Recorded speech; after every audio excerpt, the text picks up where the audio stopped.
Café Country, a sua dose de triatlon. Pega o seu café e vem com a gente. Olá, bem-vindos a mais um Café Country. Eu sou Sérgio Magalhães, estou aqui com a Érica Magrice, o Wagner Espadoto e o Beto Nitrini, que vai entrar logo mais junto com a gente. E aí, pessoal, tudo bem? Fala, galera. Bom dia, boa tarde, boa noite. Olá! O pessoal sente falta desse seu bom dia, boa tarde, boa noite, né, Érica? Então, o pessoal é por tá isso que pedindo isso. Eu tenho que lembrar de fazer todos os episódios. E aí agora eu vou começar a falar em várias línguas. Buenas tardes, buenos dias, buenas tardes, buenas noches. Temos pessoal, uma poliglota no grupo. Uma poliglota. Virou bordão dela já, isso aí. O Beto pessoal, não vem, e hoje a gente... Cadê o Beto? É? Cadê o Beto, gordinho bolha? O Beto, o bolha. Não sei, o Beto anda meio enrolado aí. Não sei o que acontece. Já ele entra para equilibrar a idade para cima, né, dele. Mas vamos lá. Pessoal, hoje a gente vai ter um bate-papo com um convidado muito especial. Já há muito tempo a gente quer trazer ele para conversar com a gente. Ele tem um papel muito importante dentro do nosso esporte, de vários outros esportes do nosso país, como praticante, incentivador, apoiador, enfim, a gente vai falar sobre isso. E eu vou falar um pouco aqui, a bio dele é muito grande, eu separei algumas coisas e depois ele me corrige se faltam ainda algumas coisas dentro disso. Mas vamos lá, ele começou a participar do triatlon em 1986. Muitos aqui que vão escutar não eram nem nascidos ainda. Talvez, Wagner, você já era nascido em 86, tinha 12, né? Quantos anos você tinha? 86 eu tinha 11. 11 anos. Você estava engatinhando, nem triatlon você pensava ainda, mas ele já começou... Tava correndo no bairro com a cuequinha do Batman. Tava quase fazendo filho já, vamos falar a verdade. É isso aí. Ele participou de mais de 20 maratonas desde 1991, quando correu a Maratona de Nova York pela primeira vez. Ao todo, pelo menos do que eu pesquisei, foram mais de 10 maratonas, como Nova York, Chicago, Paris, Londres, Porto Alegre, entre outras, talvez, que ele vai falar. Idealizadores da Maratona de Revezamento do Pão de Açúcar, que todos conhecem, mesmo os que começam agora no esporte, que foi um marco, né, do nosso esporte. Desde que correu a sua primeira maratona de Nova York em 91, ele influenciou toda a família, inclusive seu pai, e por meio dessa influência ele acabou se tornando adepto a esse tipo de competição também. Em 95 e 97, participou do time brasileiro que competiu uma das maiores provas de resistência do mundo, que é o Race Across America, cujo objetivo foi cruzar os Estados Unidos de bicicleta, gente. Nos anos em que competiu, a equipe chegou em segundo e terceiro lugares, respectivamente, e ele também já participou de diversos Ironman, onde o seu primeiro, em 96, foi no Havaí, seguido por 2 competições na Alemanha e no Brasil e muitas outras, com circuitos nacionais, internacionais e distâncias menores. Mas o fato é que também empresário, investidor e fundador da Componente, fundada em 2003, empresa formada para cuidar de seus diversos negócios, formado em administração de empresas pela Fundação Getúlio Vargas, frequentou a London Business School, iniciou sua carreira no varejo integrado, no quadro profissional do Grupo Pão de Açúcar. Aí você já vai começar a dar uma pinta de quem que eu estou chamando, quem que eu estou falando aqui. Empresa fundada por seu avô e desenvolvida por seu pai. É casado com a Ana Garcia desde 2011 e tem 4 filhos, 2 do seu primeiro casamento, o Abílio e o Rafael, e com a atual esposa, mais 2, Eduardo e Joana. Por acreditar na força do esporte como agente transformador, ele procura incentivar projetos também que buscam a promoção e profissionalização da prática esportiva no Brasil. Membro do conselho da ONG Live Right, também apoia o movimento de atletas pelo Brasil. O empresário ainda é conselheiro do Instituto Península, braço social da família, criado para aprovar projetos de educação e esportes. Bom, depois dessa bio enorme, que deve ter muito mais coisa, seja muito bem-vindo ao Café Country, João Paulo Diniz. Serginho, eu tô impressionado aqui, você fez a lição de casa inteira aí. Você falou praticamente tudo. E deve ter faltado coisa ainda, né? Não, algumas coisinhas só para pontuar. Além do conselho do Instituto Península, né, que é nosso braço aí do terceiro setor, né, que a gente procura ajudar bastante gente, a Península também é um family office, na verdade é um family investing também, que é a empresa que quando a gente saiu do Pão de Açúcar a gente montou para fazer nossos investimentos, e tem um conselho também, eu estou nesse conselho junto com meu pai e meus irmãos. Não, você falou praticamente tudo, né? Aí já entregou a minha idade, né? Então eu vou falar que eu tenho 58 anos, comecei realmente meu primeiro triatlo num circuito CIA, que foi em 1986, né? Foi a segunda etapa do circuito CIA. Nessa época eu tinha uma namorada que também adorava fazer esporte, e a gente falou, putz, vamos se inscrever nessa segunda etapa. Aí já teve a primeira, a gente perdeu, vamos se inscrever nessa segunda etapa que é em Belo Horizonte. E a gente foi, e nessa época tinha a categoria estreante. Era uma categoria que existia em toda a prova de triatlo, que era a categoria estreante. E aí eu fiquei em segundo na categoria estreante masculino, e ela ficou em segundo no feminino. Bom, posso dizer que aí começou a animar a gente para continuar no triatlo desde então. Eu tô até hoje, tive uns tempos aí que eu deixei um pouco de lado, parei um pouco, mas hoje voltei a competir em provas curtas, assim, eu tenho feito provas mais curtas, mas eu nunca abandonei o triatlo, eu sempre gostei do esporte. E pra você ter uma ideia, quando eu comecei, eu achei que, você falava, 86 é quando começou o triatlo no Brasil. Não, já tinha começado há algum tempo, já tinha muita gente fazendo na minha frente. Aí, se eu não me engano, começou no começo dos anos 80, né? Legal. Ô, João, você falou de 86, mas conta pra gente um pouco. Provavelmente, o triatlo não foi teu primeiro esporte, mas você teve sempre o esporte na veia da tua família e dentro de você. Você praticou muitos esportes desde pequeno? Você teve, por exemplo, tem muita gente que tem a natação ou o tênis como um esporte inicial e depois acaba migrando. Conta um pouco dessa tua trajetória de infância, né, o incentivo de família. Como foi a tua trajetória ali no início do esporte?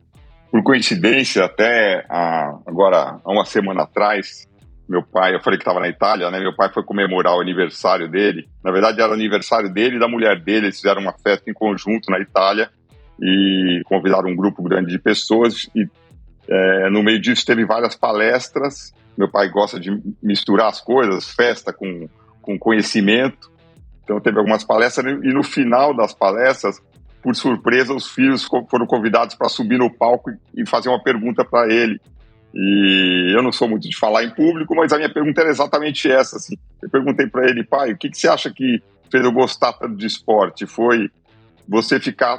Porque ele sempre foi um pai muito duro comigo. Ele sempre, desde do começo do que eu lembro, tanto nos estudos como em tudo que eu fazia, meu pai sempre foi muito rígido. E ele sempre... não me obrigou, mas ele sempre me incentivou de uma forma muito assim, dura de tentar fazer vários esportes. Então, nessa época já existia o CAD no Pinheiros, né? O CAD é antigo, desde essa época já existia que o CAD, que é uma recreação que você aprende a fazer todos os tipos de esporte. Então, você fica lá 2, 3, 4 anos, você aprende todos os esportes que o clube proporciona, e daí você acaba optando para escolher um. Então, meu pai, não, você não vai abandonar o CAD, você vai fazer o CAD, tem que fazer. Eu fiz vários anos, e aí eu tive a oportunidade de passar por vários esportes. Nessa época também a gente tinha mudado para uma casa, que já era uma casa grande, e tinha uma quadra de tênis, e ele falou, não, você tem que fazer aula de tênis pelo menos 3, 4 vezes por semana. Aí tinha dia que eu estava cansado, não tem que fazer. Então assim, a pergunta que eu fiz para ele nesse dia foi se ele acha que eu fiquei gostando tanto de esporte porque ele me forçou a testar vários esportes diferentes, experimentar vários esportes diferentes, ou foi por ver ele fazendo tanta coisa, né? Porque ele e minha mãe também sempre foram esportistas, então eu vi eles fazendo muita coisa. Então isso também anima, né? Quando você vê os pais fazendo, você acaba fazendo parecido, ou tendo uma vida parecida, né? E qual foi a resposta dele? Ele não respondeu. Ele ficou emocionado e começou a falar do que eu tinha feito. Pô, meu filho fez não sei quantos aerométricos. No final ele não respondeu a pergunta. Mas eu acho que, na verdade, foi um pouco dos dois, né? Pensando hoje, eu acho que e a resposta que ele iria dar é que foi um pouco das duas coisas, né? Uma coisa é o exemplo, outra coisa é realmente fazer você ter a condição de experimentar um pouco de tudo, né? Porque às vezes você não gosta de uma coisa, gosta de outra, então acho que as duas coisas foram importantes.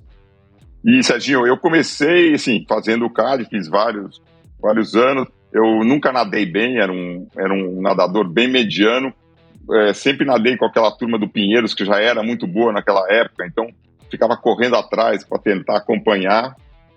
fiz um tempo natação lá, e aí nessa minha experimentação eu experimentei tudo, joguei tênis bastante tempo, fiz luta, fiz um monte de coisa.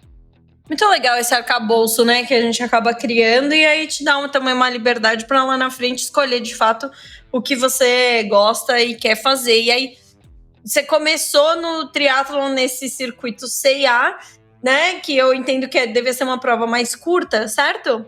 Era uma prova, eu acho que era, não tenho certeza, eu acho que era olímpico, nessa época tinha muito circuito olímpico, né? Então era uma prova olímpica, não era o short ou o sprint que eles chamam hoje, mas era uma prova olímpica, e eu acho que tinha depois uma etapa que era um pouquinho maior, não chegava perto do meio Ironman ainda, mas era um pouco maior.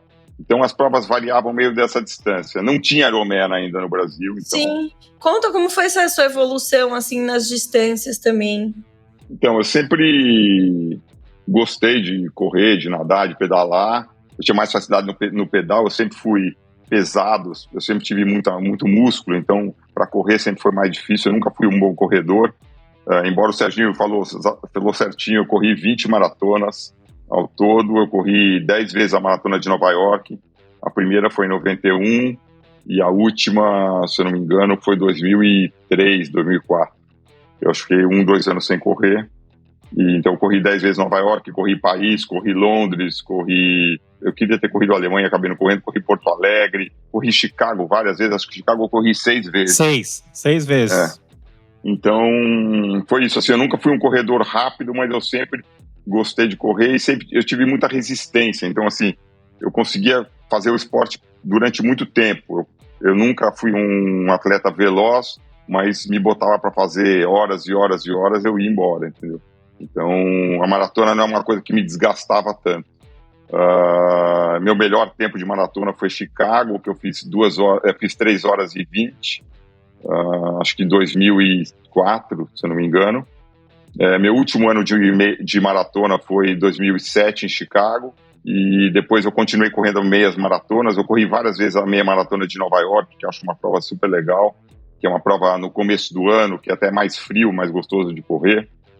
Se bem que a maratona também é outubro, novembro, é final de ano, mas essa do começo do ano, que é a meia maratona, sempre foi uma prova que eu gostei muito. E aí, então, depois de correr maratona lá, eu corri várias meias maratonas lá. Mas corrida é uma coisa que realmente eu tenho mais dificuldade. Não é uma coisa que é fácil para mim. Aí, no meio do tempo, assim, eu sempre gostei de fazer muitos e muitos esportes. Então, eu esquio na neve desde 17 anos, nunca parei, sempre esquiei muito na neve. E aí, lá para o final dos anos 2000, um pouco antes de 2010, eu estourei o joelho, aí fiquei vários anos sem correr. Aí foi uma época que eu fiquei um pouco sem fazer Ironman, sem fazer triatlon, e deu uma parada no triatlon, principalmente por causa da corrida, que eu não estava conseguindo correr. E retomei a corrida uns anos para cá, mas só provas curtas. Aí quando eu até cheguei a fazer umas meias maratonas, meio Ironman, mas aí a prova fica muito doído para mim, correr 21 não é uma prova fácil. Estou tentando aí me recuperar para ver se eu consigo fazer. Eu estou inscrito na prova de São Paulo, aí naquele meio Ironman que era para ser 2020, 2021, vamos ver se esse ano sai, né? Acho que vai sair. Acho que esse ano deve sair, sim. Agora, João, me fala uma coisa, você com uma bagagem extensa que tem praticando em diversas modalidades e diversas distâncias, deve ter acompanhado a mudança, né, brutal que o esporte sofreu e vem sofrendo, né? Você é extremamente envolvido com isso. O que você acha que realmente mudou da década de 80, 90 até os anos 2000 ali para os dias de hoje? Hoje em dia, eu acho que a tecnologia entrou de vez no esporte, né? Até uns anos atrás eu não sabia que era treinar com wattagem, potência. Eu comecei a treinar com potência faz 1 ano e meio. Eu nunca gostei de treinar com potência, mas eu vi depois que é importante. E aí, assim, eu acho que muita coisa ajudou você a melhorar o teu jeito de treinar, o teu jeito de se recuperar e a forma mais fácil de você melhorar. Então, eu acho que teve uma evolução muito grande, né? Nas provas, e você vê nos tempos. Quando eu fiz a minha primeira maratona de Nova York em 1991, eu cravei 3,30, que é 5 por quilômetro. Era um tempo super bom. Era um tempo que, assim, tinham, sei lá, 15, 20 brasileiros que fizeram tempos melhores, amadores, né? Lógico. Mas hoje em dia, os caras estão correr para baixo de 3, sub 3, todo mundo está correndo para sub 3, né? Quem treina mesmo. Então, realmente, eu acho que mudou demais. E no triatlon mudou também muito essa parte de tecnologia das bicicletas, né? Acho que os tempos, inacreditável. Você vê a evolução dos tempos, é uma coisa incrível. Não dá nem para acreditar, né? Poxa, falando aí, aproveitando sua experiência e toda essa bagagem, a gente sabe de todos os desafios que o esporte em geral, né, seja ele o triatlon ou qualquer outro, atravessa aqui no país, e você sempre foi um dos grandes incentivadores e foi uma das pessoas que fomentou o esporte aqui no Brasil, você e sua família, né? Eu entendo que todo mundo está envolvido em projetos, inclusive até os dias de hoje, como você falou. E aí conta um pouco de como que foi essa ideia, como que vocês se envolveram com isso lá na época da equipe do Pão de Açúcar, né? E como você vê hoje a formação de novos atletas, o que falta para a gente conseguir mais gente, mais pessoas, mais incentivadores como você e sua família? Legal, é boa essa pergunta. Então, na verdade, quando eu comecei a fazer o esporte, né, quando eu comecei a correr maratona, fazer esporte assim fora do Brasil e treinar mais para o esporte, porque assim, uma coisa que eu gosto de falar é o seguinte: eu sempre fui movido à competição. Eu nunca gostei de treinar por treinar. Vou treinar para perder peso. Vou treinar porque só por saúde. Eu sempre gostei, meu objetivo sempre foi focar numa competição e aí sim fazer o treino. Então, as competições sempre me motivaram muito, né? Aí na verdade, eu não fui o primeiro da família que fui correr maratona de Nova York. A minha irmã mais velha, a Ana, o marido dela teve um infarte com 30 e poucos anos. E nessa idade é super perigoso, né? Ele tinha um colesterol super alto. E aí ele se recuperou. E aí, em 1990, ele falou: putz, eu tô bem, eu tô treinando, vou treinar, vou fazer a maratona de Nova York. Aí os médicos liberaram e minha irmã falou: vou correr com você. Então os dois foram lá e correram. Aí minha irmã voltou e falou: putz, João, você tem que fazer esse negócio. É sensacional. Você que faz triatlo, gosta de correr, se gosta de competição, você tem que fazer essa prova. E aí eu fui fazer em 91. Aí eu comecei a incentivar várias pessoas na empresa que estavam à minha volta. A gente tinha o escritório que era do lado do Parque do Ibirapuera. Aí na hora do almoço começava a sair para correr, chamava um, chamava outro. Quando eu fui ver, tinha 20 pessoas correndo junto lá, todo dia na hora do almoço. Meu pai começou a se empolgar bastante, falou: pô, vou fazer essa maratona também, uma hora eu vou fazer. Eu não lembro se a primeira que ele fez foi 94, 95, mas foi uns 2, 3 anos depois que eu fiz a minha primeira. E aí começou, ele começou a treinar, a gente montou uma academia dentro do Pão de Açúcar, que depois virou o PA Clube, e aí a gente começou a incentivar os funcionários da empresa a treinar com a gente. Então a condição era o seguinte: tinha que comparecer no treino, não podia faltar, tinha que ter assiduidade no treino e estar bem no trabalho. Aí, se estivesse assim, não importava que cargo você tinha na empresa, a gente ia te dar tudo. Então, te dava treino, material, te dava toda a condição de você treinar, inclusive os melhores, que não é melhor que o tempo, mas os que cumpriam essa meta, a gente levava para correr Nova York no fim do ano. Então, teve o ano que a gente mais levou, tiveram 102 funcionários do Pão de Açúcar que a gente levou para Nova York para correr a maratona de Nova York. Foi sensacional. Tinha um cara, tinha um funcionário nosso que era super engraçado, que ele cuidava da FLV na loja, que é fruta, legume e verdura. Ele era o repositor de fruta, legume e verdura na loja. E era um cara super carismático, chiquinho. E aí, a gente está em Nova York, eu gosto de contar a história, que é engraçado. A gente estava em Nova York e, de repente, tá uma mulher de um cara, assim, que eu conhecia, que ia correr a maratona em Nova York, tá andando na rua, falou: Chiquinho, o que você está fazendo aqui em Nova York? Você não está na loja lá do Pão? Não, meu patrão me trouxe para correr a maratona de Nova York. E a mulher não acreditou, e ela ficou contando a história para todo mundo. Então a gente levava assim, teve um ano que a gente chegou a levar várias vezes 80, 70, 60 pessoas, mas teve um ano que a gente levou 102 atletas. Então foi assim, negócio que a gente sempre incentivou dentro da empresa, né? que era super legal. E eu por cuidar um pouco dessa área de esporte, que eu já entendia bem dessa área de esporte, meu pai falou: João, quero apoiar atletas, vamos ver o que a gente pode fazer para apoiar atletas aí. Eu quero apoiar atletas até de outros esportes, porque o futebol já é super desenvolvido no Brasil, já tem muito apoio, já tem muito dinheiro, mas eu quero apoiar esportes olímpicos. Falei: pai, vamos apoiar o triatlon, vamos começar fazendo coisa no triatlon. Aí a gente começou a fazer coisa no triatlon, o triatlon se tornou olímpico no ano 2000, né, em Sydney, e aí acabou que em Sydney os 6 atletas, os 3 homens e as 3 mulheres que foram competir em Sydney eram atletas patrocinados por mim.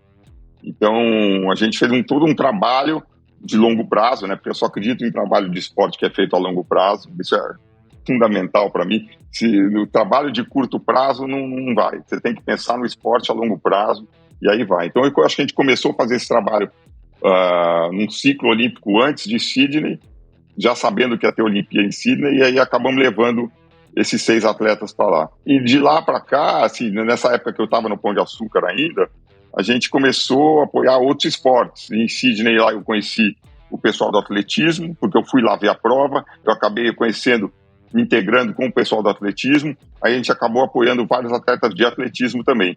E como eu estava bem inserido, conhecia tudo que estava acontecendo, a gente acabou sendo bem assertivo, né? A Mora Imagem foi uma das apostas que eu fiz, que ela tinha acabado de ter um problema de doping, e aí ela ficou um tempo parada, ela voltou, ninguém queria apoiar ela. Falei: não, Mori, vamos lá, vamos pensar num trabalho para você aqui, nós vamos te apoiar, nós vamos te dar toda a condição para você disputar a Olimpíada. E ela foi a primeira atleta brasileira a ganhar uma medalha de ouro no atletismo. E depois teve o Vanderlei Cordeiro na maratona também, que era um atleta nosso, que a gente sempre apoiou, que ficou em terceiro naquela maratona que o padre empurrou ele era atleta nosso nessa época. E o Marilson, que foi assim o único brasileiro que já ganhou maratona de Nova York. Ele ganhou 2 vezes a maratona de Nova York, e nessa época ele era o melhor atleta branco corredor de maratona, né? Porque o resto era tudo o pessoal os africanos lá que dominavam, ainda dominam hoje, né? Sempre fui bem assertivo nessa parte de conseguir identificar talentos e conseguir apoiar e ter resultado. Aí, quando foi definido que o Brasil ia ser sede da Olimpíada, o meu pai falou: putz, João, você até agora só acertou, mas eu quero mais. Eu quero que você pense em alguma forma da gente ajudar mais gente. Eu não quero ficar ajudando pontualmente um atleta aqui, outro atleta ali. Eu quero fazer uma coisa que a gente consiga atingir mais gente. Falei: tudo bem, eu concordo, acho que vamos lá. Aí o Irineu, que já era muito amigo meu, a gente desenhou esse projeto do NAR, que é o Núcleo de Alto Rendimento, e aí a gente começou com o NAR um pouco antes da Olimpíada de Londres, e já em Londres, antes da Olimpíada, 20% dos atletas que foram para a Olimpíada passaram e tiveram uma experiência dentro do NAR. E aí, depois, no Brasil, mais de 50% dos atletas olímpicos e paralímpicos tiveram alguma forma de ajuda do NAR. Então, acho que foi super bacana. E o NAR está aí até hoje, a gente tentando fazer bastante coisa, embora o esporte, depois das Olimpíadas, o investimento caiu muito e a gente tenta manter aí do jeito que a gente pode. Clubes de atletismo fecharam, né? Então, a gente tenta abraçar todo mundo. O NAR é um projeto que também não tem fins lucrativos e a gente segue botando dinheiro lá, procurando parceiros. Não é uma coisa fácil, mas a gente está lá todo ano. Não sei se você quer que eu conte um pouco o que é o NAR, não sei se você sabe. Por favor, vamos, claro, queremos muito. Conta pra gente. Então, o NAR começou ainda quando eu estava dentro do Pão de Açúcar, né? A gente montou um centro de treinamento lá na Marginal, ali perto onde era Caragá, Ponte do Morumbi, ali. A gente tinha um centro, tinha uma loja lá, a gente montou um centro de treinamento lá. O que era esse centro de treinamento? Basicamente, era um centro de treinamento de força, baseado nos estudos que o Irineu tinha começado a fazer. O Irineu é um grande pesquisador hoje, ele publica, hoje em dia, o NAR é um dos maiores centros de publicações do mundo de estudos científicos sobre esporte, e do Brasil é de longe o que mais publica. Então, ele sempre estudou essa parte, a fisiologia do esporte, e o NAR sempre foi focado, era um centro de treinamento focado em força. Então, praticamente todos os esportes têm um componente de força. Desde o surf, do tênis, da luta, do atletismo, você usa o componente de força para desempenhar o gesto da atividade que você está fazendo. Então, qual que era o nosso objetivo? Conseguir melhorar esse vetor de força do atleta para ele desempenhar melhor o gesto no esporte que ele faz. Então, a gente nunca trabalhou com atletas direto, a gente sempre trabalhou com treinadores. Então, a gente trazia os atletas para o NAR através dos treinadores, através dos clubes também, ou das confederações e federações. E esse atleta, sendo um atleta profissional, a gente atendia ele de graça. Nunca ninguém pagou nada para estar no NAR. Então, nessa época, no começo do NAR, a seleção de basquete treinava lá com a gente tinha um ginásio poliesportivo e vários esportes passaram lá com a gente. E depois de um tempo, quando a gente saiu do Pão de Açúcar, a gente acabou assim, não, o NAR é uma coisa da família, então a gente vai tirar ele do Pão de Açúcar, não tem sentido ele continuar no Pão de Açúcar, a gente vai levar o NAR com a gente para algum outro lugar. Aí a gente descobriu um centro da prefeitura, que é o Jorge Bruder, que é um centro que a prefeitura tem lá em Santo Amaro, e a gente acabou arrendando metade desse centro, um espaço grande lá, um espaço que tinha uma pista de atletismo bem detonada, mas tinha uma área grande. A gente arrendou esse centro por 10 anos, mais 10 anos, já estamos na terceira, já conseguimos aí prorrogar por mais 10 anos, e fizemos uma super pista de atletismo lá, um lugar de treinamento, um lugar que a gente consegue, até também o Irineu conseguiu aprovar no MEC um curso de pós-graduação de educação física. Então a gente tem um centro bem bacana lá, a gente investiu em torno de 20 milhões para montar esse centro lá, e ele tem um custo de uns 3, 4 milhões por ano para ser mantido, que a gente tem conseguido algum tipo de apoio, mas é um trabalho que a gente está fazendo lá e está no nosso instituto. Então a gente consegue atender bastante gente. E como fecharam vários clubes de atletismo, muita gente ficou desempregada, então o NAR ficou a casa de todo mundo. A pessoa vem lá, acaba fazendo treinamento lá, mesmo os técnicos que também não tinham de treinar os seus atletas, acabaram fazendo esse treinamento lá. A gente tem parcerias importantes com o próprio Pinheiros, tem muitos atletas nossos que treinam no Pinheiros, uma parte do dia, uma parte da semana, e depois tem uma parte no NAR, porque o Pinheiros, como é um clube aberto para sócio, assim, ele não tem esse foco de alto rendimento. Então, você tem horário, você tem um monte de restrições lá que você não pode usar. E mesmo o Centro Paralímpico, que foi montado também há pouco tempo e que ficou lindo, é um sucesso, os atletas paralímpicos também vêm fazer um tipo de treinamento com a gente, que é a parte específica, e depois eles vão fazer o treinamento mesmo, eles fazem no centro deles. Mas essa parte de aprimorar o treinamento de força é feito dentro do NAR. Então a gente conseguiu, assim, com esse projeto, atingir muitos esportes e muita gente. Ô, João, deixa eu mudar um pouco o foco aqui da gente estava falando aqui, né, dos investimentos e do desenvolvimento do esporte, mas queria saber um pouco de você aí, como que é o seu dia a dia de treinos, né?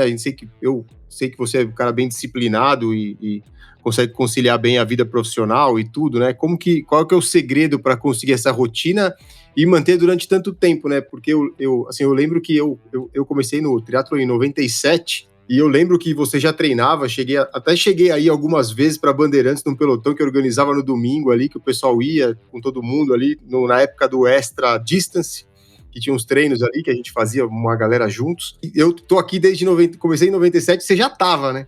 Então como é que você conseguiu manter tanto tempo essa rotina? Esse Extra Distance foi uma prova bem legal também, você lembrou dessa prova? Uma prova bem legal. Foi. Eu não fiz a prova, acompanhei alguns treinamentos. Que a gente organizou essa prova meio nos moldes do Race Across America.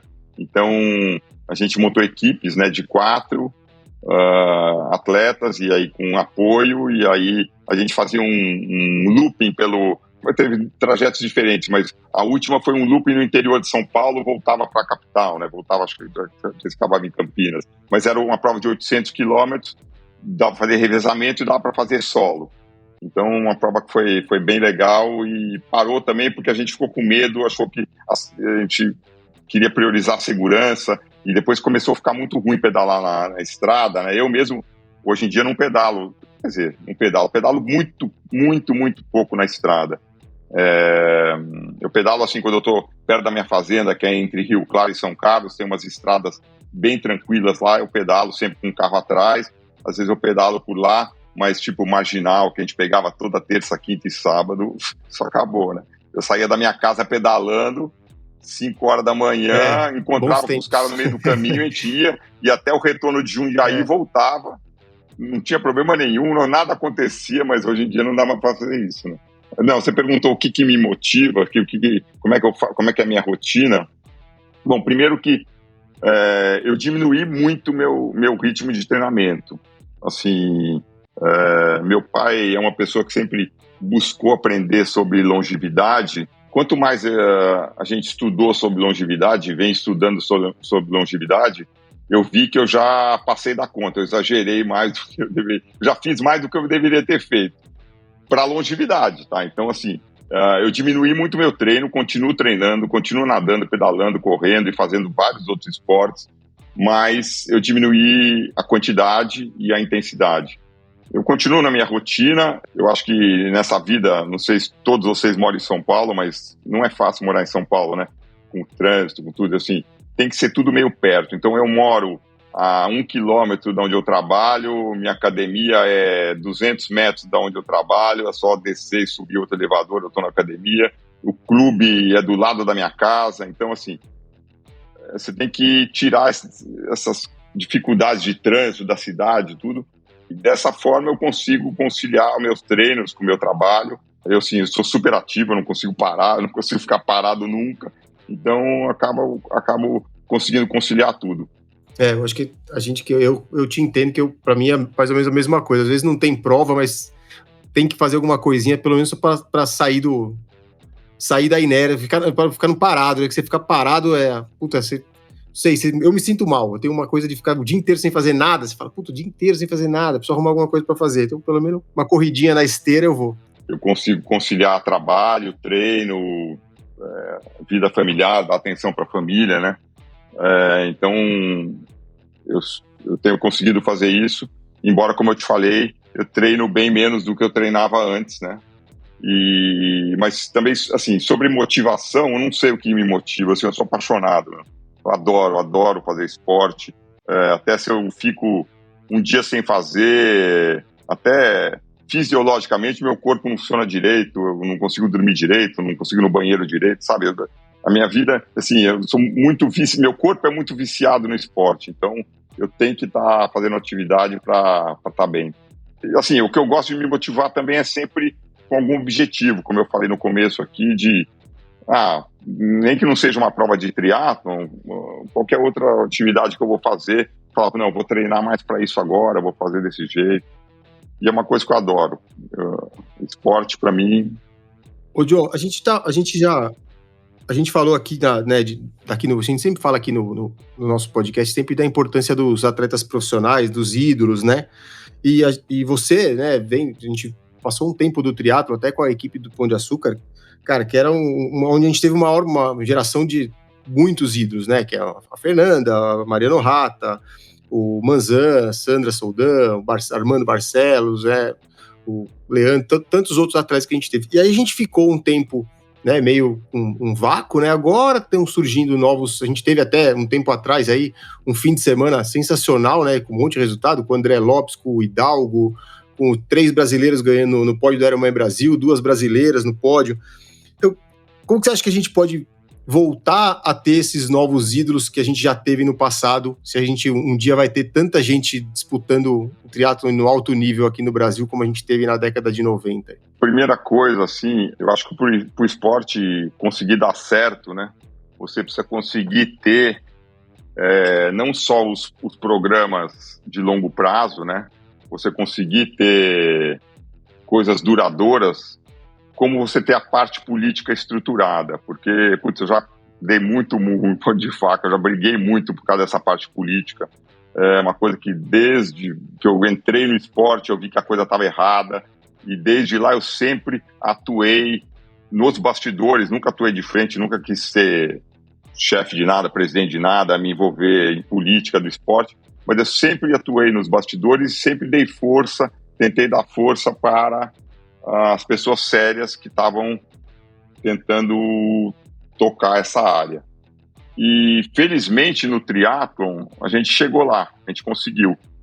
Então, hoje, a Confederação Brasileira de Triatlon está na mão dos caras que eu não só confio, mas caras que eu conheço há 30 anos, caras que competiram comigo, que estão aí comigo nessa jornada desde o começo. Então, inclusive, a maioria atletas que eu patrocinei. Então, me dá muita segurança pensar no triatlon como um esporte que vai dar certo rápido, porque eu acho que o triatlon hoje ele tem uma coisa que nenhum outro esporte olímpico tem. Você tem uma estrutura política forte e boa, e que está arrumada, e você sabe que para arrumar essas coisas não é fácil não, eu ajudei muito eles, assim, até financeiramente, porque assim, qual é o problema? Às vezes você tem um cara bom dentro de uma confederação, só que o passado é tão ruim que ele não consegue consertar.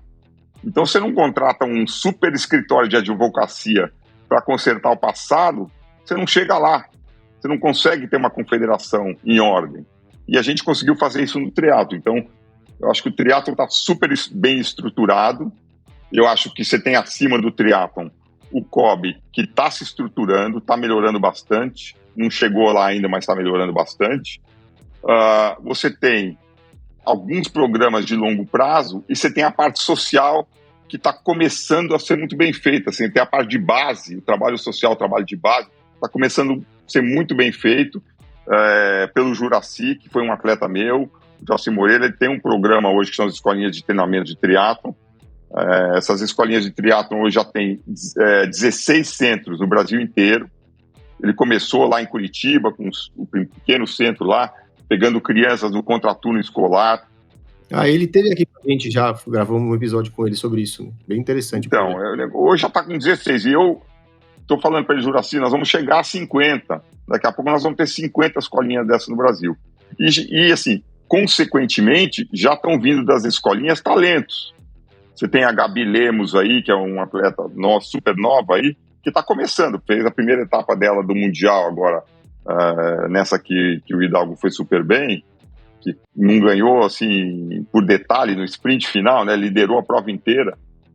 A Gabi fez a primeira prova dela, ainda está lá atrás, mas sabe que tem que melhorar muita coisa, mas está começando, assim, ela veio da escolinha de triatlon, então assim, a tendência se você tiver uma estrutura política do esporte bem montada, programas de longo prazo, trabalhos de base sociais, que você vai saber onde você vai buscar esse atleta, não tem muito como dar o errado. O Brasil, assim, a gente teve os Gugas, os Senas, todo esse povo que ganhou no Brasil, aí surgiu pelo talento do brasileiro. Agora, imagina você estruturar isso aí. A hora que você começa a estruturar um esporte, quantos desses vão surgir? Vão surgir muitos, entendeu? Então, e muito bom. Você vê que o Brasil hoje vai estar super bem representado no triatlon olímpico. E outra coisa, que a confederação agora, que está bem estruturada, ela precisa ir atrás de recursos. Nós estamos indo atrás de recursos, mas ela vai conseguir divulgar mais o triatlon em todas as modalidades. O que aconteceu? O Ironman ficou muito famoso, né? Então, a pessoa fala em triatlo, fala em Ironman. Todo mundo quer fazer um Ironman. O cara nunca fez um triatlo na vida, quer sair fazendo um Ironman. Aí o cara faz nunca mais, o cara ou não completa, ou se completa, fala, nunca mais faz isso na vida. Porque assim, o triatlo não é só o Ironman, né? Eu adoro o Ironman, é super bacana, é super legal. Só que o triatlo é muito mais que isso, né? E a gente tem que fortalecer essas outras provas de triatlo, inclusive dar muita força para a prova olímpica, né? Que também evoluiu bastante. Hoje, o circuito olímpico tem provas muito bacanas, né? Tem a prova mista, tem a prova de headline, tem essas provas novas que chamam muito mais a atenção do público, né? São provas curtas, são provas rápidas. Então, eu vejo uma tendência bem boa no triatlo mundial e no Brasil. Evidente que com as escolinhas de esporte, apesar que eu sei que o Juraci não visa performance, ele visa mais uma inclusão social, tem outras questões ali, pode sair, evidente que podem sair, né, sempre um talento aqui, outro ali, isso a gente espera. Mas quando a gente fala de formação de atletas, é muito mais amplo do que achar um atleta. é muito mais amplo. Você tem uma gama de situações que, para preparar um atleta, para chegar realmente no alto nível, envolve questões desde quando ali você tem 6, 7, 8, 9, 10, 12, 13, 14 anos, que vão preparar esse garoto, essa garota, para chegar no alto nível. Quem prepara esses atletas são os técnicos. Muitas vezes a gente fala que precisa de centro de treinamento, precisa de pessoas, precisa de engajamento, precisa de... como o trabalho que o Juracy faz, né, das escolinhas. Só que quem é que está cuidando da vida dos técnicos? O que eu quero te dizer? Quem passa na mão, quem vai cuidar desses atletas em formação, são os técnicos. E nós não temos, inclusive, formação de técnicos. Você não acha que isso pode esbarrar grandemente? Porque uma coisa é você ser atleta, outra coisa é você ter vivenciado o esporte e também ser técnico. Ou seja, existe uma lacuna aí muito grande que é o estudo, né? Que é a pesquisa. Como você falou, no NAR, tem um forte pesquisa em treinamento de força e potência. Agora, voltando isso para o triatlon, você não acha que isso é uma lacuna gigante que nós temos? Acho que sim, eu acho que é uma das coisas que a gente está tentando até suprir no NAR, está tentando melhorar isso no NAR. Eu acho que essa parte dos técnicos é uma coisa que tem que evoluir e tem que ter, assim, metodologias coisa mais institucionalizada que hoje não tem. Mas eu acho que, assim, esse é o papel da confederação, tá? A confederação tem que estruturar isso. O que acontece? Ainda está muito difícil arrumar recursos para o esporte, infelizmente. Então, é uma luta de todo dia você ir atrás de recursos para fazer o que tem que ser feito. A confederação está conseguindo fazer o mínimo, né? Porque não tem recurso. Então, o mínimo está sendo feito. E eu concordo com você que tem essa lacuna. E tem essa lacuna também no atleta, porque o que acontece? Mesmo na escolinha, a escolinha, como você falou muito bem, ela é um trabalho social, ela não é para identificar atletas. Acaba acontecendo, mas ela não é feita para isso. Mas como é um trabalho de longo prazo muito bem feito, acaba acontecendo que você encontra crianças lá que vão se destacar e vão poder se tornar atleta. O que acontece hoje? Quando a criança chega nos 16, 17 anos, que ela sai da escola, os talentos, aí, os que têm potencial para se tornarem atletas olímpicos, eles caem no vazio, porque ele ainda não é um atleta profissional, ele não tem como ainda alguém patrocinar ele, porque ele está numa fase intermediária, aí, ele não chegou lá, então fica esse vazio. Eu estou junto com o Juracy ajudando um pouco nesse gap. Então, assim, eu, na pessoa física, estou ajudando alguns atletas nessa parte, nessa transição até ele se tornar um atleta olímpico. Agora, você tem razão em tudo que você falou, só que o que acontece? Não tem apoio, ninguém apoia. Infelizmente, são pouquíssimas pessoas. O que você mais ouve nas coisas que eu faço, nas coisas que eu boto, é palminha no Instagram, um monte de palminha aqui, palminha para lá. Agora, na hora de ajudar mesmo, até não precisa nem ajudar com recurso financeiro, ajudar com algum tipo de trabalho, ajudar para tentar fazer a coisa melhorar, ninguém ajuda. Então, você precisa ser realmente apaixonado para fazer essa coisa acontecer. Mas eu concordo totalmente com você, eu acho que tem muita coisa para melhorar ainda. E se a gente observar, é um círculo, né? E aí eu preciso, para essa roda girar, eu preciso ter todas as engrenagens ali muito bem justas, né? Então, quando falta de algum lado, você acaba percebendo, porque é simples quando você tem um atleta de destaque, você colocar em campeonatos brasileiros, classificar esse atleta participar da seleção e você ter técnicos de fora olhando e levando o nosso atleta, né, para treinar fora, enfim, uma série de coisas. Mas eu me preocupo muito com a formação de atletas e também com a formação de técnicos, né? Ou seja, para eu ter atletas no futuro, não atletas olímpicos, mas atletas com chance de medalha, porque a gente sabe da importância e o que é o esporte olímpico é medalha, né? Ir para uma Olimpíada e ficar em 30º ou 40º, isso é legal para o atleta, mas sabemos que não é assim que funciona. Nós buscamos medalhas em Olimpíadas. Isso é o esporte de alto nível, de alto rendimento.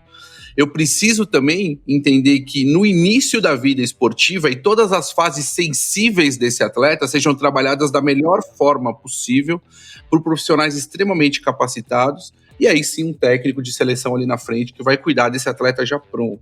Então isso é uma preocupação que eu sempre tive, porque a gente não vê isso aqui, né? A gente vê, pelo menos no Brasil, né? E eu já estive na confederação, já dei cursos para a confederação, inclusive, quando tinha nível 1, nível 2, mas a gente não vê o interesse de outros técnicos, muitas vezes, em trabalhar com esse tipo de atleta, né? O que a gente vê é simplesmente técnicos querendo trabalhar com assessorias, o que é outro tipo de trabalho, é outro universo, é outra, enfim. Eu acho um ponto muito importante também se pensar em técnicos, né? Concordo. Gente, mudando agora um pouquinho, eu queria voltar por uma curiosidade. O João, ele fez diversas provas, a gente falou há pouco do Ironman, né? Que a gente fala que o triatlon, além do Ironman, tem outras provas. Mas eu queria saber como foi a tua experiência, João, quando você fez Kona. Se você tem muito claro na tua cabeça, porque é o sonho, né, de muitos que estão começando ou já estão há muito tempo, nem todos, né, conseguem fazer Kona. Conta pra gente como foi essa tua experiência. Você chegou a conhecer o Dave Scott, Mark Allen, esses caras ao vivo? Conta um pouco daquela época, como é que foi a tua participação lá em Kona. Então, foi muito legal fazer Kona, assim, foi meu primeiro Ironman. Na época não tinha qualifying para fazer Kona, então eu fui lá 2 anos antes ver umas amigos fazendo. Eu fui assistir a Fernanda um ano e a outros amigos que estavam lá. E eu falei, putz, eu quero fazer esse negócio que o ano que vem vou treinar e vou fazer. Aí treinei pra caramba, assim, sempre com Ironman, no Havaí, né? Como é que vai ser, né? Eu vi o calor, eu sempre sofri muito para fazer prova no calor. Eu sempre me dei muito melhor em prova no frio, então eu falei, putz, lá vai ser complicado, né? E no dia foi bem complicado, porque estava muito, muito quente.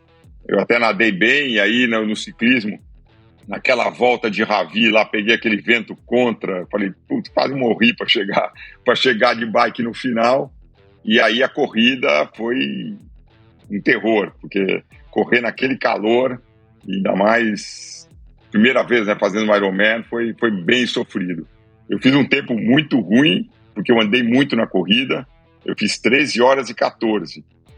E aí acabei a prova assim, eu achei que eu estava bem, aí eles deram aquele colar havaiano, eu botei o colar havaiano, de repente, puf, apaguei. Desmaiei, me falaram que eu comecei a ter convulsão, aí me levaram para a tenda médica. Caramba. Isso tudo me contaram, né? Porque eu desmaiei e tive convulsão. Aí me deram um soro, fiquei lá 4 horas tomando soro. Aí me recuperei, retomei consciência, estava bem lá, fiquei mais 2 horas lá no soro. Aí levantei para ver os últimos chegando lá, fiquei lá até o fim, vi os caras chegaram, comecei a me sentir bem. E aí os caras falaram, olha, João, você realmente quase foi embora, meu. Você perdeu tanto líquido que você entrou em convulsão, você podia ter tido uma parada cardíaca, porque assim, eu perco muito líquido, quando eu treino eu perco muito líquido. E aí chegou uma hora que eu não conseguia mais me hidratar na corrida, então, sei lá, eu perdi 8 quilos de peso, pesar quase 10% do meu peso, aí Você correu o risco de vida real, 10% de peso corporal em desidratação, acima de 3, 4 já é extremamente perigoso. Não, os caras falaram, é bom. Eu só tive consciência disso depois, tá bem, né? Porque eu tomei o soro e, Wagner, não sei o que eles me deram nesse soro. Eu fui dormir domingo, né? Fiquei até super tarde lá para ver o último chegar. Aí o dia seguinte acordei e tava super bem. Aí falei, bom, tô com um pouco de dor, uma pouquinha, tava super bem. Terça-feira eu fui para Nova York. Aí eu saí do calorão lá do Havaí e fui para Nova York, que tava relativamente frio. Aí cheguei em Nova York na quarta-feira de manhã, falei, cara, tô bem, não sei o quê. Aí quinta-feira falei, vou dar uma trotadinha no Central Park para ver como é que eu tô, né? Aí fui correr meia hora, falei, putz, parece que eu não fiz Ironman, parece que eu não fiz nada, eu tô 0. Tô me sentindo super bem. E aí, por acaso, eu tava inscrito domingo na Maratona de Nova York. No domingo seguinte, nesse domingo, uma semana depois do Ironman do Havaí. Eu falei, já que eu tô inscrito, eu vou largar na maratona, meus amigos vão fazer, eu vou lá largar com eles, faço um pedaço e paro, né? Olha, realmente esse soro que me deram lá no Havaí, eu não sei o que tinha, mas eu larguei a 5 por quilômetro e terminei a 5 por quilômetro sem sentir nada. Tudo bem que eu estava correndo no frio e eu tinha feito a prova no calor, mas eu terminei em 3:34, eu fiz. Uma semana depois de ter feito o Ironman. Então, eu até tentei buscar o que tinha nesse soro. É o peso que você perdeu. 9 quilos, os 9 quilos. É o peso que perdeu, correu mais leve. Não recomendo isso, não recomendo isso para ninguém. Não, deixa eu, João, a gente está caminhando para o final aqui do nosso papo aqui. Então, eu queria que você deixasse alguma dica aí para quem está começando no esporte hoje, quem esteja na corrida, no triatlo, quem está... Tem uma dica para a pessoa tentar seguir um caminho legal aí em qualquer esporte que seja. É assim, eu acho que você tem que tentar fazer o que você gosta, né? Eu, assim, sempre busquei esportes que eu gostava de fazer, não pode se tornar uma obrigação, né? Porque eu acho que o esporte hoje amador ficou meio chato, né?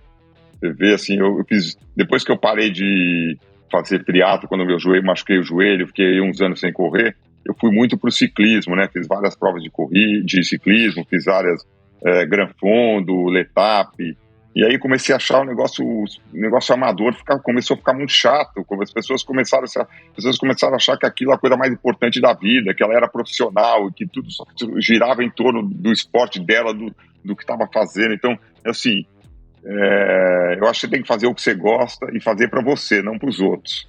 Eu acho que esse é o principal. Eu acho que é muito importante você saber disso e não ir lá procurar um esporte para você querer sobressair sobre alguém, um amigo, sabe? Não é por aí. E aí você começa a ver muito caso de atleta amador se dopando, né? Tudo bem, o cara que não tem instrução nenhuma, nunca foi para a escola, vai lá, começa no ciclismo. Eu já tive uma equipe de ciclismo e aí me decepcionei totalmente porque eu fiquei sabendo que eles tinham um esquema de doping que eu nunca conheci, entendeu? Eu parei com a equipe de ciclismo, gastei milhões num negócio que era um sonho meu e parei de uma hora para outra porque eu vi que o pessoal estava envolvido com doping. Então, mas você pega um cara assim que nunca frequentou uma escola, precisa botar dinheiro em casa, precisa ganhar a prova todo fim de semana que ele tem que botar um dinheirinho em casa. Não dá para aceitar ele se dopar, mas dá para você entender um pouco melhor. Eu não aceito de jeito nenhum, mas dá para entender um pouco mais. Agora, você pegar um cara, um amador, que se dopa, estraga a sua saúde para ganhar do amigo, eu não consigo entender, não passa muito pela minha cabeça. Então, eu achei que o esporte começou a ficar meio chato nesse lado, entendeu? Até ter uma desanimada assim, de fazer prova de ciclismo, não parei um pouco de fazer. Eu acho que tem provas legais, de vez em quando eu ainda faço, mas eu acho que o esporte você tem que fazer por você, para você estar bem, entendeu? Esse negócio ficou muito social demais na minha cabeça. Tem uma frase que eu sempre gosto de falar bastante, que é assim, né? O atleta, ele deve, muitas vezes, o amador, ele tem que olhar para trás, entender quem ele era, olhar agora e falar, pô, aonde eu estou e aonde eu quero chegar, ou seja, uma linha, né? Normalmente o que acontece muito é o atleta olhar para os pares. E aí quando você olha para os seus pares, fica difícil, né? Porque não é o mesmo pai, não é a mesma mãe, estilo de vida, onde cresceu, esportes que já praticou, tempo da prática esportiva da principal. Então, é muito complicado isso hoje no amador e você tem toda a razão. Tá chato, e não é só isso, né? E não é só o doping, né? Que é uma coisa... Não é só... Assim, você como treinador, você deve...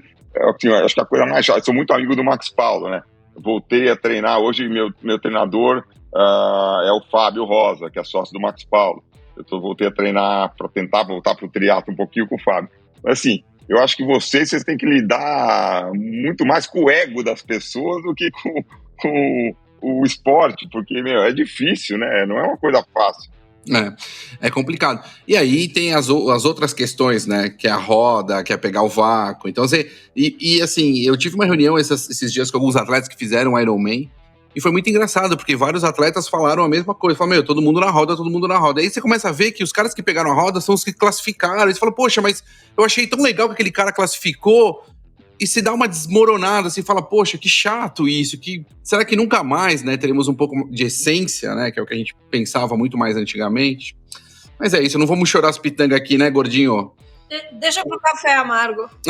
É isso. O Emerson esteve aqui falando com a gente, que você conhece também, João Emerson Gomes, e ele falou um negócio que é bem interessante, que é muito o que você falou. A época de vocês, a época dele, todo mundo gostava de treinar, né? Era coisa de treinar e era para eles mesmos, né? Era para... Hoje em dia parece que as pessoas treinam para os outros, né? Treinam para mostrar, treinam para postar, ou tomam substâncias, coisas para depois contar que fez. Então, eu acho que essa não é a essência do esporte, né? Você que participou do início, né? E é um cara que treina tanto, gosta de treinar, gosta do esporte limpo, né? A gente sempre fala sobre isso. Que nem aquela isso. brincadeira, né? O cara foi pra Lua, apareceu uma foto. O cara foi fazer um treino de bicicleta sábado de manhã, postou 327 fotos, né? É isso, ó. Estamos caminhando pro final. E a gente tem aqui, João, a gente tem 2 quadros aqui que a gente gosta de fazer. E a gente não poderia deixar de você escapar desse quadro, que é o momento Roda Presa. O Roda Presa, o que ele é? Nosso convidado, ele fala sobre um mico, uma gafe, que ele passou, o que ele fez em uma prova, num treino, alguma coisa, mas pode ser aquela bem cabeluda. Normalmente os caras que já são experientes têm, quem tá começando tem um monte, então eu queria, você lembra de algum mico, alguma grande gafe numa prova, num treino que você fez? Você quer uma bem cabeluda mesmo? Tem que ser. Tá bom, então vai, hein? Prepara aí. Não, primeiro o Ironman de Floripa. Lógico que eu ia estar lá, né? Vou fazer Floripa. Meu, levei um monte de atleta no Pão de Açúcar Clube, patrocinei um monte de gente que estava lá, amador, profissional. Fizemos uma festa lá, fizemos uma casa Pão de Açúcar, fizemos um negócio super bacana. E aí fui fazer a prova. E aí foi uns amigos meus assistir a prova. Aí tinha uma menina amiga minha e um cara. E aí eles apostaram na natação, ela apostou com o cara, falou, ó, aposta o dinheiro que você quiser, que o João tá nadando de roupa. E aí o cara falou, tá, peguei a aposta, ele tá nadando sem roupa. Ele nadou sem roupa. Aí ficou aquela aposta, nadou de roupa, nadou sem roupa, não sei o que, acabou a prova, né? Aí fomos jantar e aí eles finalmente iam ver quem ia ganhar a aposta. Aí no final eu tive que falar pra eles que os dois estavam certos. Eu comecei nadando de roupa, aí no meio da prova me deu uma dor de barriga, cara. Fiquei mal, mas de um jeito. Eu falei, não vou conseguir chegar no final da natação, não vai ter jeito. Eu não vou conseguir. Imagina essa esteira, Bercão. Eu saí a esteira. Educadamente, eu saí da esteira, saí pro lado, me afastei uns 50 metros, não tinha ninguém. Falei, agora eu vou tirar a roupa. Tirei a roupa de borracha. Meu, foi um alívio, cara. Você não tem ideia. Oh, não é possível que ninguém tenha uma foto disso. Meu, e a roupa? Não, e a roupa perdeu. A roupa ficou no meio do mar.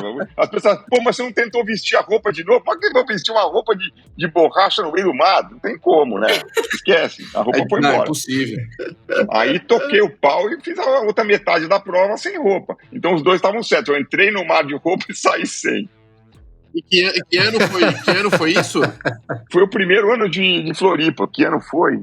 Saiu pelado da água, João? Pelado da água? Não, saí de sunga, cara. De sunga. Ah, tá, de sunga. Entendi, largou a roupa. Ninguém nada de...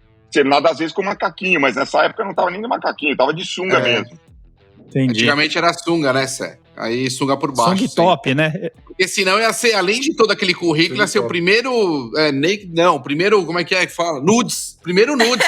Primeiro nudes. Nudes atléticos.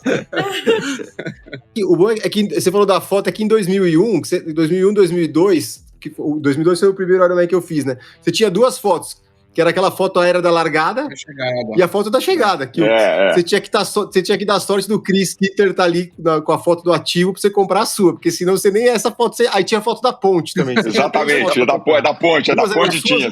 Era essas 3 e acabou, não tinha mais. Só isso. E esperava chegar pelo correio em casa depois. Isso aí. Ô, João, e a gente tem um outro quadro aqui que o Betão criou, que é muito legal, que é o Ídolos do Tri. E o Betão criou esse quadro justamente porque, como tem muito atleta novo começando, a gente gosta de trazer sempre quem foi que abriu esse mato do triatlon, né? Quem foram os caras os precursores. Você tem ídolos no triatlon? Quem são seus ídolos no triatlon? Um ídolo ou uma ídola? Olha, quando eu comecei, eu competia muito com a Fernanda Keller, tá? A gente competia junto, sempre gostei muito dela e ela sempre foi uma das inspirações para mim. E os atletas todos que eu patrocinei, assim, na época que eu comecei, eu não patrocinava ninguém ainda. Então, os caras que ganhavam as provas eram o Carlos Dolabella, que hoje em dia mora em Miami, né? Que era um dos precursores aí do triatlo. Mesmo o Djan Madruga fazia muito bem as provas. E foram esses caras que começaram, assim. Agora, ídolo mesmo, assim, não. Eu tenho amigos que eu me inspirei, que eu sempre gostei de ver competir. O próprio Armando, o Vigílio, que hoje estão na confederação. Assim, tem vários, não sei dizer um. Agora, se você perguntar se eu tenho um ídolo que não é esportista, mas que já faleceu, que era o Braguinha, o Almeida Braga, que era um dos principais atoristas do Bradesco, que foi o cara que até hoje mais ajudou o esporte no Brasil. O cara que mais fez pelo esporte no Brasil. E ele é um ídolo para mim, é um cara que eu tento seguir os passos dele e tento fazer o máximo que eu consigo fazer.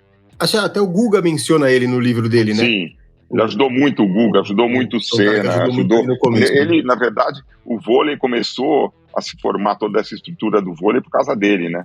Ele que deu esse primeiro empurrão pro vôlei virar a potência que virou, né? Muito legal. João, muito obrigado pela sua disponibilidade, por ter aceitado o convite. Queria deixar esse canal aberto para você, quando você quiser, para você vir contar novidades sobre novos projetos, o que você achar interessante. O Café com Tri é um espaço aberto para todos, para o nosso esporte. Te agradecer e, poxa, obrigado mesmo. Queria que você deixasse aí, se você quiser falar as últimas palavras, mas obrigado. Não, queria agradecer para vocês, foi muito legal poder contar um pouco. A gente sempre esquece, né? Não consegue contar tudo, mas aí numa próxima eu tento contar mais coisa, mas assim, foi muito bacana participar, foi muito bacana estar com vocês, deu para passar o recado, foi bem legal. Prazer em conhecer todo mundo aí. Depois vamos se marcar um dia ao vivo para te conhecer. Legal. Vamos. Obrigadão. Betão, vai ter beijo hoje, Betão, ou não? Hoje não tem beijo. Eu tenho beijocas. Eu tenho beijocas. Para Cássia Ribeiro, é uma aluna do Felipe Santos, que sempre escuta a gente lá de Curitiba. Então, um beijo grande aí. E, inclusive, conheci a Érica, eu queria escutar a Érica no celular, foi um barato aqui hoje. Mas depois eu conto essa história para vocês. Beijo, Cássia. Eu vou mandar um abraço pro meu amigo, que é amigo do João também. Você não vai ficar chateado, que eu falei que o João vinha aqui. Eles conhecem ele como Mimi, que é o Amilcar. Amilcar Lopes, o Portuga, para quem conhece do famoso livro, que ele acha que é um best-seller, né, o Desafio do Portuga. Um abraço para o Portuga, que também é um dinossauro, né, da corrida do triatlon, né, que começou há muito tempo aí, um super atleta e amigo. Um beijo, um abraço para o Amilcar. O Amilcar, grande amigo, foi o cara que nos apresentou, né, Serginho? É isso aí. É isso aí. Gente, obrigado. Siga-nos nas redes sociais, @Café com Tri. Entrem nas plataformas de podcast, de streaming, Spotify, Deezer, Apple, e 5 estrelinhas, né, Betão, para aguentar o Wagner. 5 no mínimo, né? Sempre 5 estrelas. Tinha que dar 5 estrelas pro ouvinte, né? Pessoal, muito obrigada, João, uma grande honra ter você aqui. Na próxima a gente grava lá no nosso estúdio. Desculpa que já tem alguém aqui também querendo participar. Legal. Valeu, gente. Galera. Obrigado. Valeu. Um abração. Valeu. Obrigado. Café com Tri, a sua dose de triatlo. Pega o seu café e vem com a gente.